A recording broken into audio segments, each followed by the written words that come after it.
guys, welcome back. Before we get started today, one little piece of exciting housekeeping. We have passed, as of I think yesterday or the day before, 250 subscribers. That's really, really cool, and I'm so happy to have all of you here with me.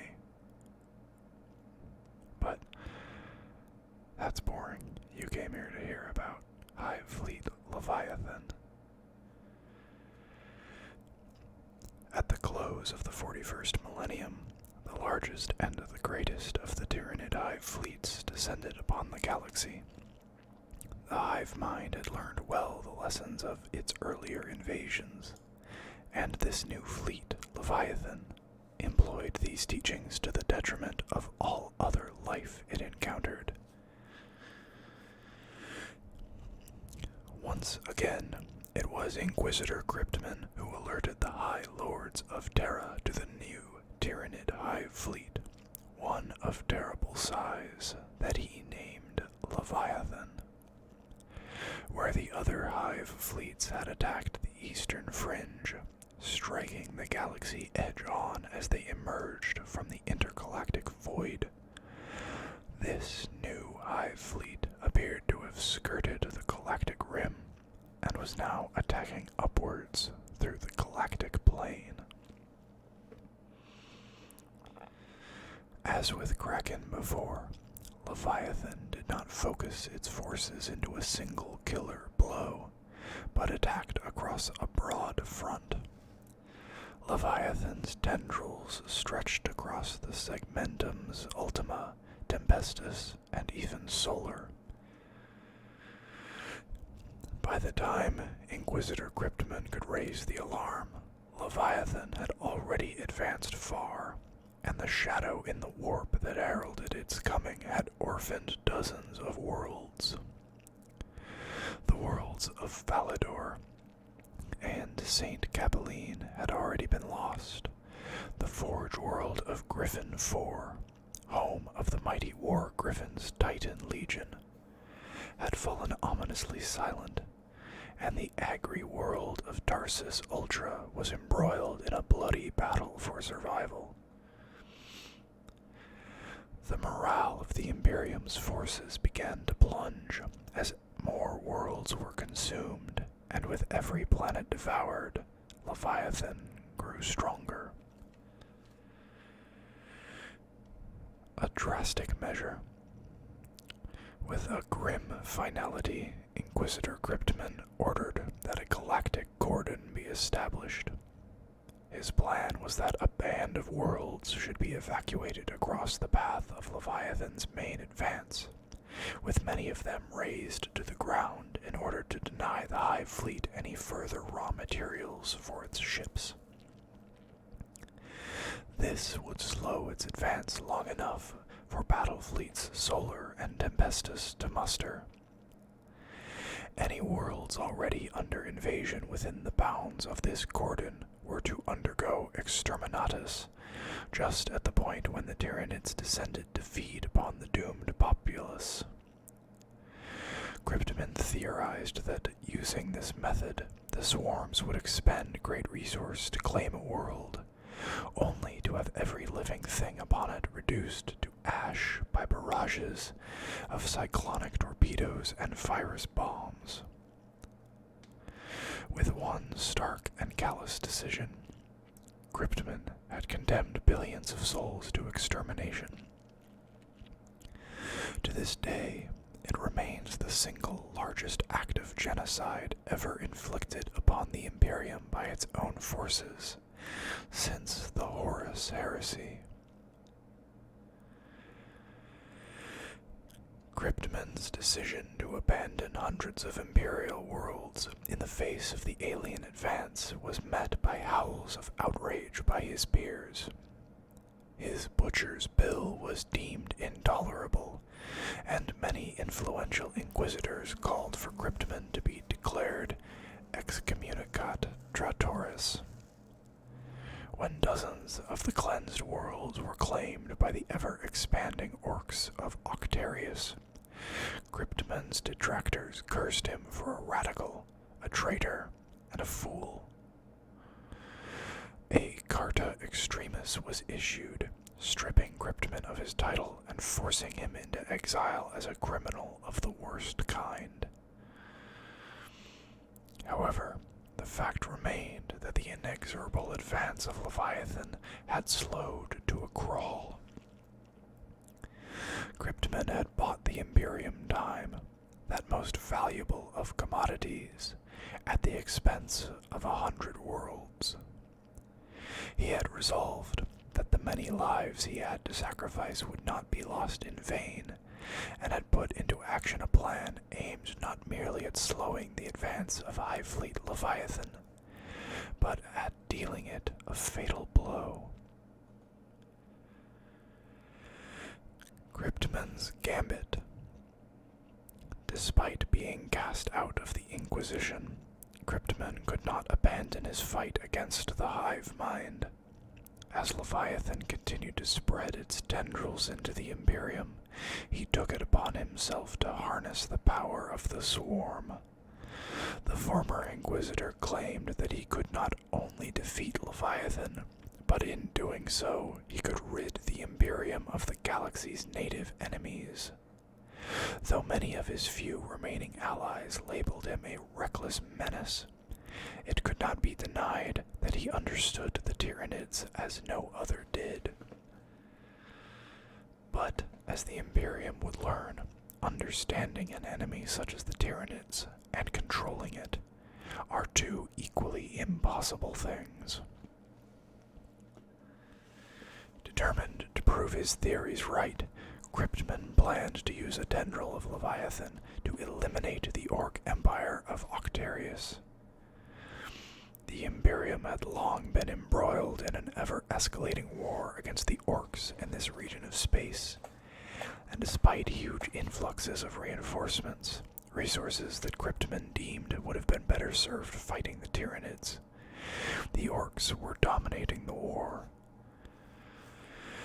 Kryptmann's gamble was to change the balance of power forever.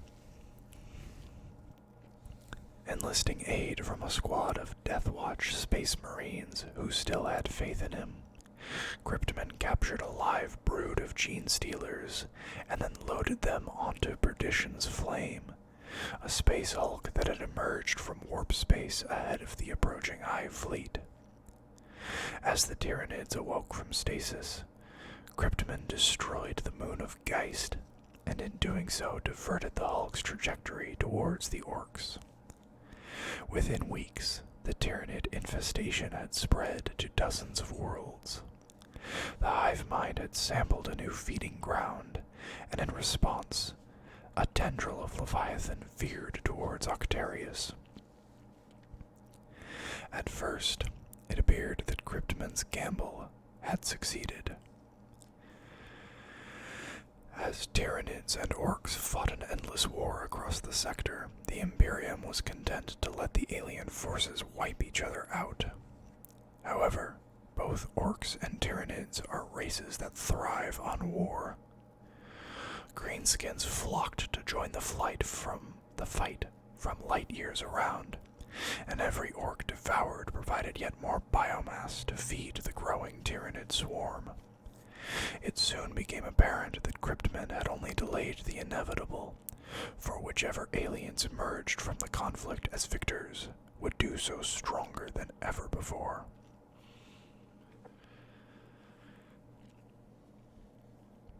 The ultimate evolution. The Leviathan is the greatest Tyranid threat to assail the galaxy thus far, the largest and most fearsome hive fleet ever recorded. So vast is its reach that seemingly no corner of the Imperium is safe, and with every passing year it thrusts more and more tendrils through the void, devouring entire sectors and civilizations, adding to its prodigious stocks of biomass. Yet, it is not merely the size of Leviathan that makes it such a formidable threat, but the accumulated lessons that the hive mind has learned, bolstered by every previous Tyranid incursion into the galaxy. There are few foes that can surprise the Hive fleet, few tactics that will take it unaware, for the Tyranids have encountered them all. Leviathan's synaptic network is almost more sophisticated than those of previous incursions. Allowing the hive mind to conduct uncannily coordinated combined assaults on land and from the skies.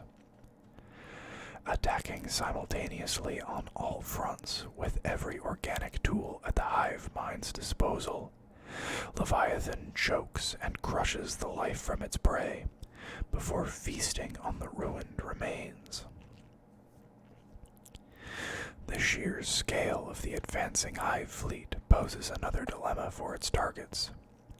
Where Leviathan approaches, the shadow in the warp is magnified and its reach extended, for the hive fleet's synaptic network is far stronger than that of any other Tyranid host. The Imperium has suffered greatly due to this phenomenon, as communication is broken across vast swaths of its territory. When Hive Fleet Leviathans super swarms enter the battlefield, broods of zoanthropes and towering maleceptor organisms ensure that its nullifying aura stretches far indeed, smothering the latent abilities of any psychers who are sent against it and leaving its prey isolated and terrified. War in Octarius. Kryptmann had lured Hive Fleet Leviathan into the orc-held Octarius sector in the hope that the two alien species would annihilate each other. Where another race would have been terrified at the approaching swarm, the orcs were jubilant. After all, they live for a good fight. Only time would tell if the warlike creatures had finally met their match. The first world of the Octarius sector to feel Leviathan's hunger was Orok. Above the orcs' settlements, thunder rumbled and the skies turned from blue to black as bioships entered orbit.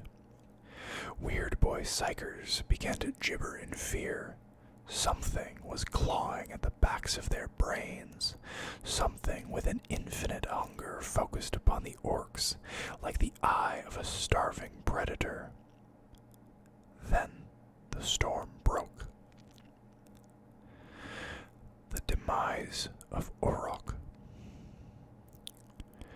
Millions of warrior organisms swarmed across Orok. To the orc mind, the best form of defense is to beat the enemy to death, so it was not long before a tide of greenskins crashed headlong into the oncoming Tyranid swarm. Thousands of aliens of both races died in a matter of seconds as blades and fangs sank home. All semblance of strategy was lost, replaced by blind fury. But the orcs' enthusiasm for war could not defeat the Tyranids' overwhelming numbers. By nightfall, every single greenskin on Orok was dead, their bodies reconstituted and channeled back to the orbiting bioships to create yet more Tyranids. Death had come to the Octarius sector. The Wa without end. Dozens of worlds were soon crawling with Tyranids, and every time the skies darkened, the orcs' planetside would give a great roar of delight, slapping each other on the back and grinning fiercely as for once the fight came to them. The greatest battle centered on the planet of Octaria itself, heart of the Orc Empire. Billions of orcs and Tyranids clashed over Octaria's mountainous terrain, both forces sending a near constant stream of reinforcements into a grinding war of attrition. The ground underfoot turned into a crimson mulch of spilt blood and alien ichor. It was total, unremitting, endless violence, and the orcs loved it. The battle for Octaria continued to escalate, and neither side had a shortage of numbers. Orcs streamed in from distant sectors to join the fight of the century, and Tyranid bioships produced fresh waves of warriors as quickly as they could assimilate biomass. So it was that as the war on Octaria raged, Leviathan was forced to seek out nearby prey worlds whose biomass could be fed into the meat grinder. The Goralla Swarm. In their search, a handful of Leviathan scout ships happened across the world of Goralla, a planet rich in biomass and base to Fang, pirate war boss of the dreaded Scar Fleet. This mighty, if ramshackle armada fell upon the bioships before they could react. The Tyranid fleet was all but destroyed under Fang's guns. However, amidst the carnage, a single bioship broke through the orc blockade, pouncing on the planet as a starving man might snatch at a scrap of bread. Alien blood and viscera spilt into the vacuum of space, but in its death throes the bioship delivered several broods of Tyranids to the world's surface. Fang grew glum as he realized the battle was over, and he resolved to join the fight on Octaria, as the few Tyranids that had made planetfall were soon stomped out. The swarm survives. For the first time since the Tyranids had invaded the Octarius sector, they found themselves embroiled in a war where they were vastly outnumbered by their prey. Fang's horde was mighty, and somehow the Tyranids sensed that a war of attrition would only end in their demise. In response, the Goralla Swarm adapted in order to survive. At first, the Tyranids stalked and preyed upon isolated orc patrols, but the greenskins soon took to scouring the landscape in mobs too large for the fledgling swarm to face. Forced to abandon their guerrilla war, the Tyranids adopted an altogether more cunning strategy and engaged the orcs in the open. The Tyranids attacked without thought of survival, every action aimed at maximizing the carnage. Despite the Tyranids' frenzied attacks, the orcs' superior numbers gave them the advantage in these brutal skirmishes. Whenever the Tyranids were on the verge of being overrun, they would, in eerie unison, switch from hyperactive slaughter to hasty retreat. The Tyranids lurked in nearby cavern complexes, or else burrowed beneath the soil to shelter from pursuant search parties. In the dead of night, Synapse creatures remustered the scattered swarms to the corpse-choked battlefield. There, the Tyranids fed on orc cadavers and Tyranid carcasses alike, before returning to digestion pools secreted in the planet's rocky mesas. Slowly but surely, the Tyranids' numbers started to grow. Fang's fury. As the Tyranid forces swelled, they changed their methodology yet again, growing more aggressive and seeking out ever larger concentrations of orcs. Though the Tyranids' reward for their victories was ever-increasing masses of bioresources, the increased violence soon attracted the bored Fang to the surface to join the fray. Wherever Fang's guttural war cries were heard, the orcs attacked with renewed vigor. Even when the Tyranids looked to be on the cusp of victory, the war boss was able to turn the tide, bellowing blood-curdling threats that encouraged his boys to get stuck back in. The Tyranids were being pushed back by the resurgent orc front. Slowly, the swarm was being trampled to death. Despite the Tyranids' earlier success, there was little chance that they could face a united orc force of such magnitude and survive. Whilst Scarfang lived, the Goralla swarm was doomed. Divide and consume. In response, the Tyranids created lictors with the express purpose of eliminating the orc warboss. Within days, the lictors had tracked their eminent quarry, but Scarfang's pack of squig hounds foiled all attempts to get close enough to assassinate their target.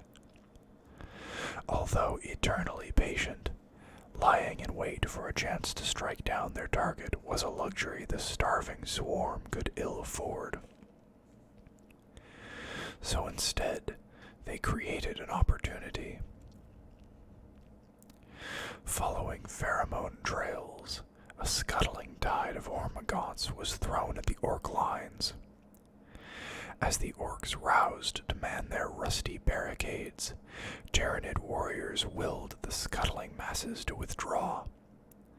Scarfang's frustration rose to infuriation as the Tyranids repeated these feints, approaching from different directions to within an arm's length, then withdrawing before the orcs could retaliate. On the 10th such retreat, Scarfang's temper could take no more. With a roar, the war boss ordered his mobs to pursue the retreating swarms. Soon, black smoke was belching skywards as battle wagons and trucks rumbled after the swarm. The Tyranids had succeeded in goading the war boss, separating him from the bulk of his forces and luring him into an ambush. The Tyranids had spawned broods of venomthropes to blanket the greenskins in a thick, toxic fog. As the orcs pursued their quarry, they rode headlong into the sudden, blinding mist. The entire convoy ground to a halt as vehicles skidded into rocky outcrops, or else lost control and plowed into each other. Coughing and hacking, those orcs that hadn't choked on their own blood pulled themselves from the wreckage.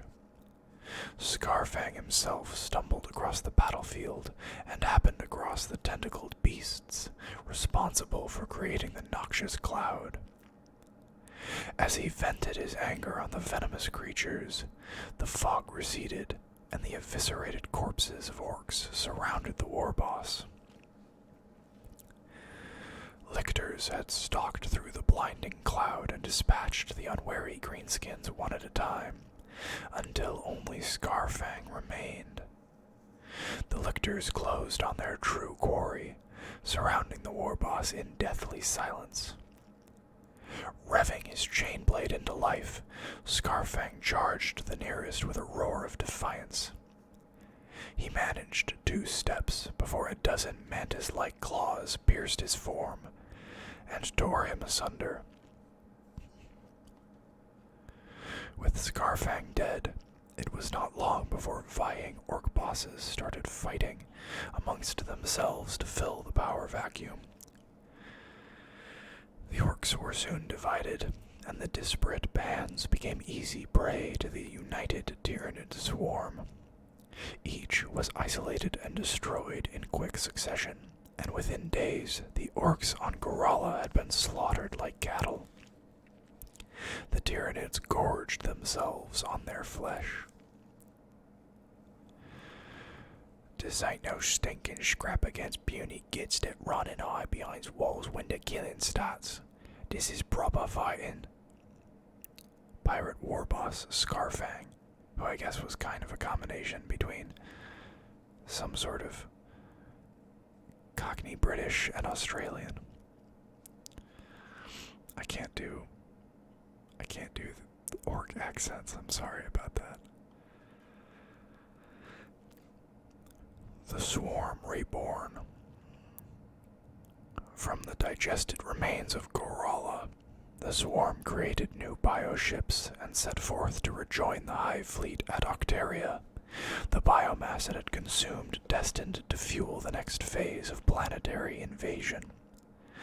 Though the war for Octaria still rages, one thing is already clear. Despite the machinations of Kryptmann and the ferocity of the orcs, Leviathan shows no signs of stopping. The Tyranids are not only surviving the Octarian War, they are thriving in it. Indeed, the vast quantities of biomass that the war has generated are already being put to use by the Hive mind. Having already consumed the resources necessary to power its inexorable push towards the galactic core, Leviathan has begun to leave prey worlds behind for the next wave of the Tyranid invasion to consume. These pre-digested planets provide essential feeding grounds for nascent hive fleets, such as Hydra and Kronos. Even worse for the galaxy's warring races, tendrils of formidable Octarian Tyranids, spawned from the most potent orc biomass, are beginning to detach from the main host and push into new territories. The Battle of Baal.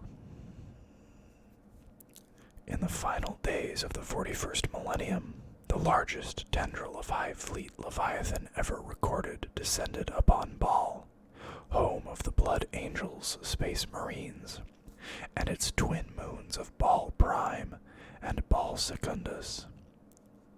The battle which followed would be the bloodiest and most costly in the noble history of the Sons of Sanguinius. Shadow of Leviathan. Chapter Master Dante, Lord of the Blood Angels and one of the most honored and respected warriors in the Imperium, had long known of the Tyranid menace approaching Baal. Only months ago, the Kryptus system, the shield of fortified worlds guarding the approach to the Blood Angels' home world, had fallen, overwhelmed by the sheer immensity of Hive Fleet Leviathan. Baal was next, and though its guardians were among the mightiest warriors in the galaxy, the Blood Angels could not stand alone. Knowing that the fate of his chapter, and perhaps of the Imperium itself, would rest upon the defense of Baal, Dante sent out the call to the Blood Angels' successor chapters, telling of the doom that was approaching the home world of their beloved progenitor, Sanguinius. All came to the Blood Angels' aid, from the ferocious flesh terrors to the noble blood drinkers, and even the savage insular warriors of the Carmine Blades. Every single battle brother would be vital in the upcoming war, for the oncoming Tyranid fleet was enormous, by far the largest Tyranid host ever recorded by the Imperium. Hundreds of thousands of bioships, in clusters so thick that the invasion fleet seemed to be one vast, many-limbed organism, surged towards Baal. The Blood Angels' own fleet met them head-on, its numbers bolstered by the presence of several spaceborne successor chapters. The sky above Baal erupted in a violent firestorm, as the rugged vessels of the Space Marines slammed their way into the midst of the approaching Tyranids, launching devastating broadsides and storms of nuclear-tipped warheads. Valorous as this naval action was, it was also hopeless. One by one, Space Marine battle barges and cruisers were isolated and overwhelmed, battered by organic missiles, and enveloped by swarms of smaller bioships. Entering low orbit over Baal and its moons, Leviathan's vessels began to disgorge clouds of spores and organic transports into the atmosphere. As the space battle raged overhead, the defenders of Baal awaited the first waves of Tyranids, taking up positions amidst Heresy-era fortifications that had been unearthed and rebuilt by chapter serfs and servitors.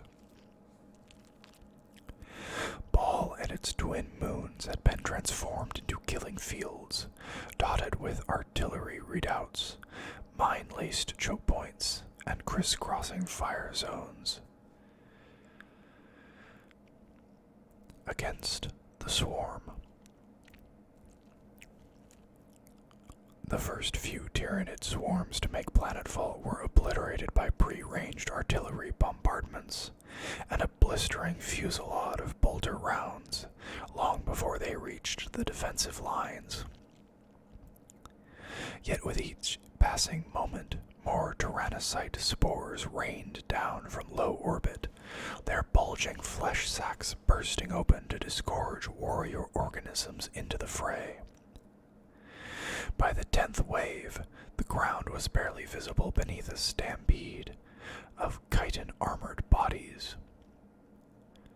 Amidst this carpet of living flesh loomed colossal synapse creatures, Hive tyrants and giant tervigons which spewed out gaunts by the score. These monsters directed the swarms around them even as they unleashed salvos of burning plasma or tore great rents in the fortifications with massive weapon limbs. Gene-stealer broods swept into these breaches where the fighting descended into frantic hand-to-hand slaughter. At the rear of the Tyranid swarms, a hulking creature surveyed the carnage, observing the Blood Angel's strategies, directing its lesser kin to counter their every move with a cunning born of aeons-long warfare. The Swarm Lord, herald of the Hive Mind, had been spawned anew to ensure the Blood Angel's demise. Over the course of weeks, the Scions of Sanguinius hurled back 19 waves of Tyranid assaults, fighting with a valor and skill that honored the memory of their fallen Primarch.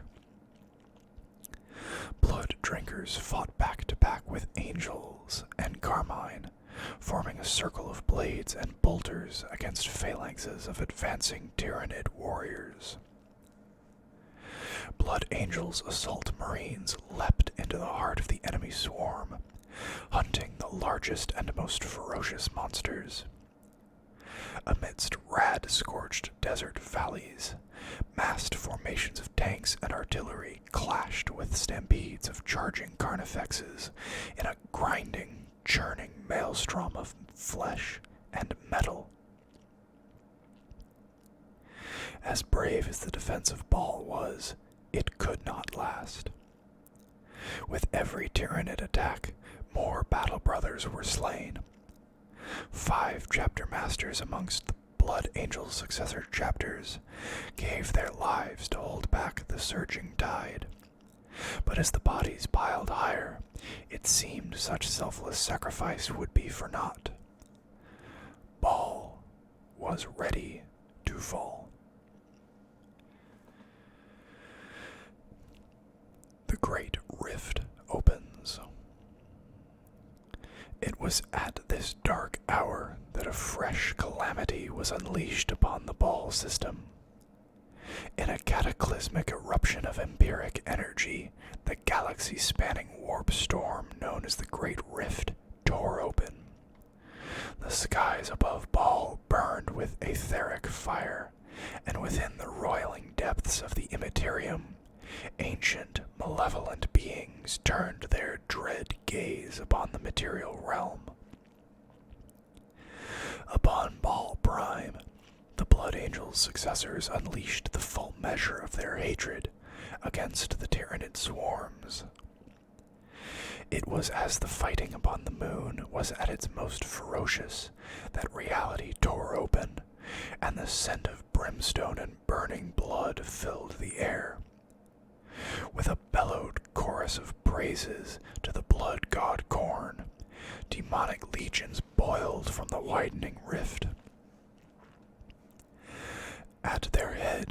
creature drawn from the blackest of nightmares, a bat-winged monstrosity wielding a rune-marked axe in one clawed fist and a barbed whip in the other. This was Kabanda, bloodthirster of Khorne. No foe was more hated by the sons of Sanguinius, for thousands of years ago Kabanda had stoked in them the red thirst, the genetic curse which had so ravaged the chapter. Kabanda sought the sole honor of slaughtering the Blood Angels, and had no intention of allowing the Tyranids to interfere before the time of his triumph was at hand. The Bloodthirster's legions fell upon both Tyranids and defenders of Baal, and Xenos and transhuman blood was spilled in torrents. Tyranid warriors hacked and tore at leering bloodletters, while stampedes of blood crushers swept across the gore-splattered earth, smashing termagants beneath their brazen hooves. Kabanda stalked through the madness of battle, reaping a devastating toll upon all in his path, with great swipes of his dread weapons. The Space Marine defenders, led by Chapter Master Gabriel Seth of the Flesh Terrors, fell back, harried on all sides. Only the sacrifice of the Knights of Blood, an excommunicated successor chapter who had nonetheless been accepted as allies by Chapter Master Dante, allowed the survivors to board their vessel and escape, as Baal Prime was overwhelmed by warp-spawned monstrosities.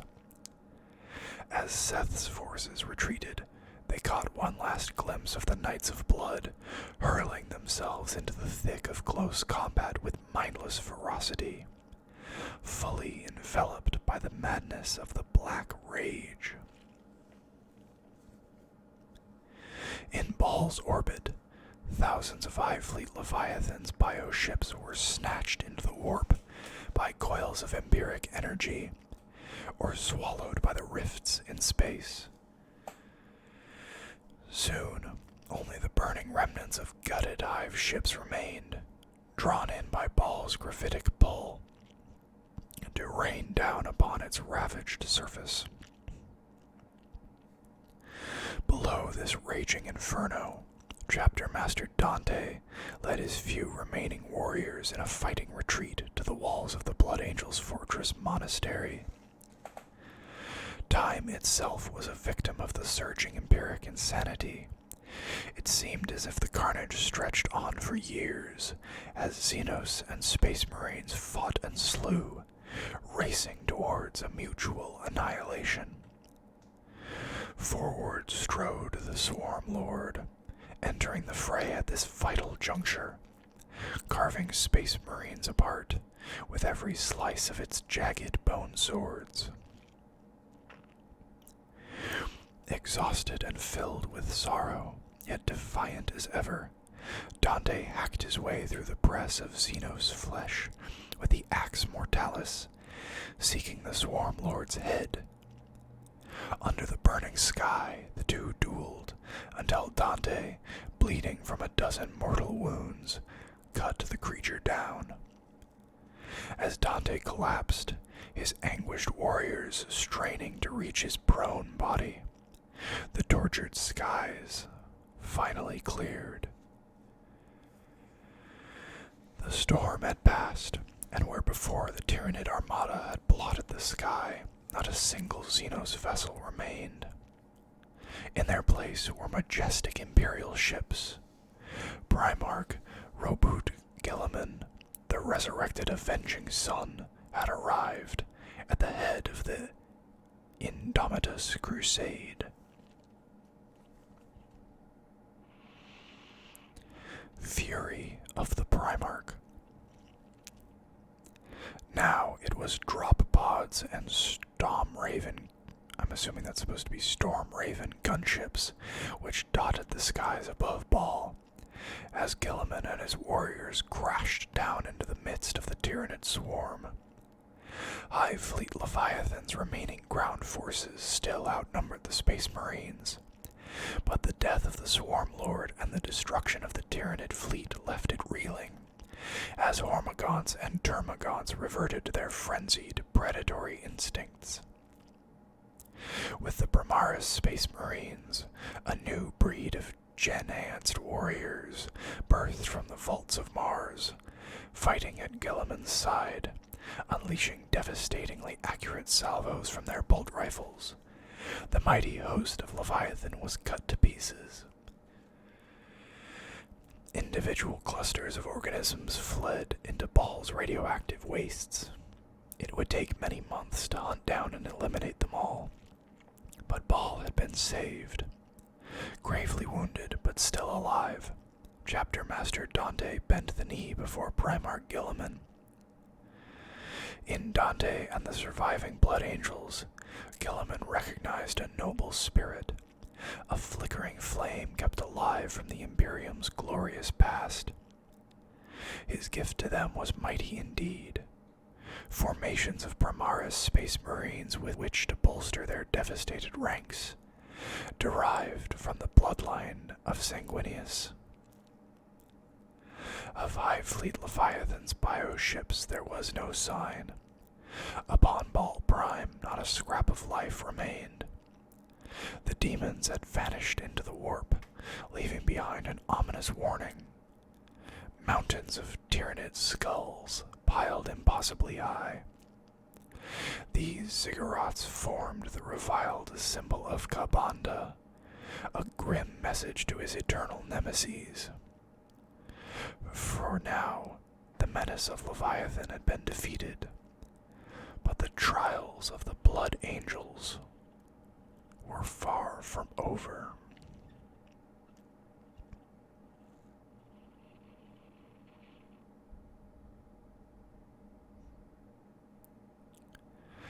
Galactic Feeding Grounds. As Hive Fleet Leviathan pushes ever further towards the galactic core, entire worlds are being scoured of life, and hundreds more are embroiled in a desperate fight for survival. Yet despite its colossal reach, Leviathan is but a fraction of the Tyranids' true number, and more horrors seep forth from the interstellar void with every passing year. The great devourer has sunk its tendrils deep into the galaxy, and thus far it has shown only the first hints of its true strength. Hive Fleet Leviathan's encroachment could not have happened at a worse time for the Imperium, for the emergence of the galaxy-spanning warp anomaly known as a Cicatrix Maledictum has thrown mankind's domain into turmoil unmatched since the bleakest hours of the Horus Heresy.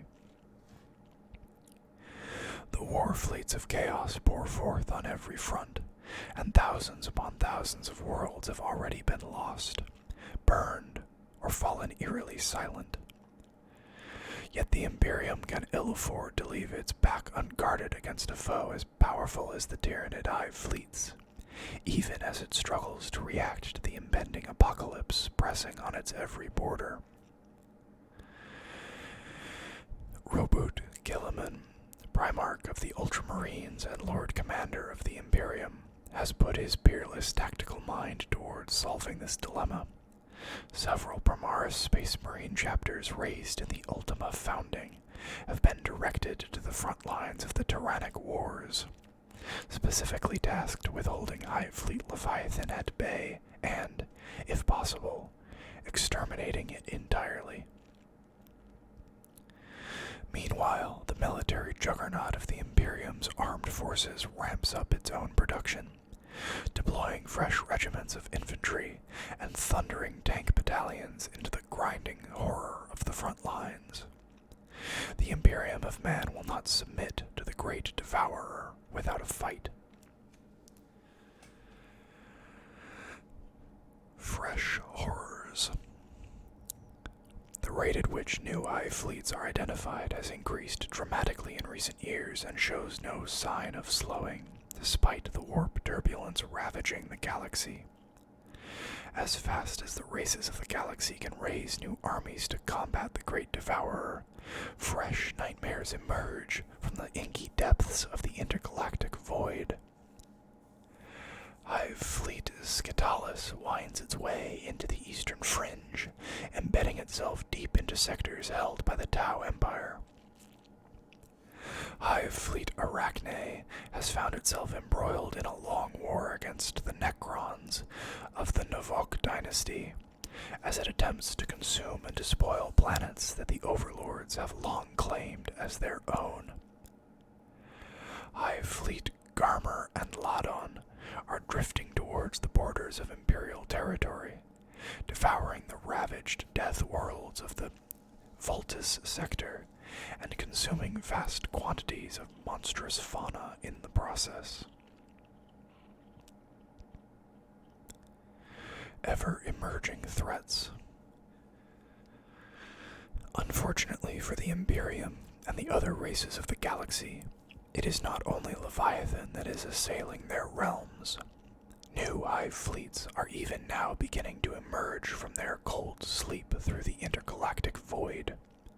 Hive Fleet Hydra snakes its way towards the galactic core, feasting upon both Imperial worlds and the drifting husks of defeated Hive ships. Hive Fleet Moloch's inexorable advance from the galactic north is also gathering momentum, as it has devoured the Kildor sector, and now the Tyranian civilization. Hive Fleet Scylla and Charybdis carve parallel paths up through the segmentums Pacificus and Solar, the closest known Tyranid threat to Holy Terra. Though the Imperium might have a little time left to prepare its defenses against these twin threats, Craftworld Saim Han is caught in the jaws of the two Hive fleets, and cannot easily navigate a path to avoid one without risking falling into the clutches of the other. None knows for sure how many other Hive fleets still lie dormant within the void, slowly approaching the galaxy to wake and feed. Nor are the threats of previous Tyranid invasions truly over. The splintered fleets of Hive Fleet Kraken are regaining their strength as they feast on a bounty of worlds ill-prepared to defend themselves, whilst the galaxy looks to supposedly greater threats. Long-dormant remnants of Hive Fleet Jormungandr stir to life, bringing several Imperial worlds to the brink of destruction. The resurgent remnant of Behemoth, thought slain over 2 centuries ago, continues to ravage populations and settlements within Ultima Segmentum, with scattered reports of Tyranid attacks on worlds from Gulf to Macragge and beyond.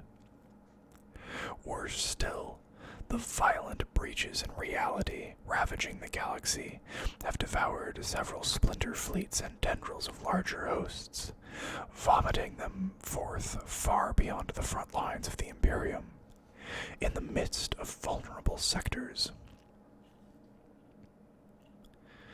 A glimmer of hope.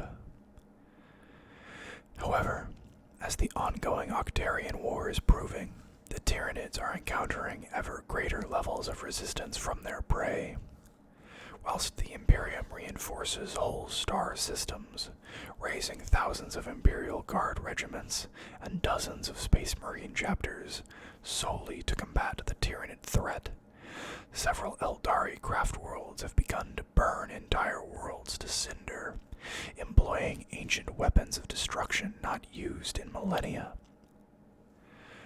The Tau Empire, having learned well at the claws of Hive Fleet Gorgon, are developing new technologies and weaponry to fight the Tyranids, and field-testing experimental prototypes to defend their realm. Even the Necrons and forces of chaos are turning their attentions towards a foe that is slowly devouring a galaxy that both believe is theirs alone to rule over or despoil as they see fit. Yet despite the forces arrayed against them, the Tyranids still push relentlessly towards the galactic core, The Third Tyrannic War has already claimed trillions of lives, and the carnage is escalating on all fronts. With every lost battle, the Hive fleets create new breeds of warrior organisms and bioconstructs to counter and defeat their foes. With every victory, another world dies, devoured to feed the insatiable hunger of the Hive mind. And that is where we are going to stop for today. There is simply too much in this book, and I believe it is time to move on. I hope you guys have enjoyed this series. I think the Tyranids are fairly interesting. And I hope you enjoyed this video. I will see you all next time. Bye-bye.